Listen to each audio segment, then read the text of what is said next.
Delaware sits somewhere in the middle of the landlord-tenant spectrum, reasonable on non-payment evictions, but with a couple of provisions that catch landlords completely off guard if they're not prepared. Here's what Delaware law requires. For non-payment of rent, Delaware requires a 5-day notice to pay or quit. Your tenant has 5 days to pay everything owed or vacate. Straightforward and relatively fast.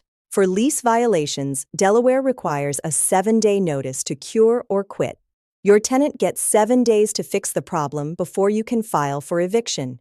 For serious violations, drug activity on the premises, violence or threats, or illegal weapons, Delaware allows immediate termination with no notice or cure period required. Now here's where Delaware gets challenging. To end a month-to-month tenancy without cause, Delaware requires 60 days written notice. That's one of the longest month-to-month termination windows in the country, more than double what most states require. If you're planning to end a periodic tenancy in Delaware, build that timeline into your plans well in advance.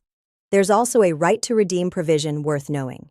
Even after a court judgment against them, Delaware tenants can stop the eviction entirely by paying all rent owed plus court costs before the constable executes the writ. So a one judgment doesn't always mean a vacant unit. On security deposits, Delaware caps the maximum at 1 month's rent and requires return within 20 days. Landlords who act in bad faith face a penalty of double the deposit amount. Free fillable notice forms are on this page for every situation. The best eviction is the one you never have to file. Screen your applicants first at tenantscreeningbackgroundcheck.com.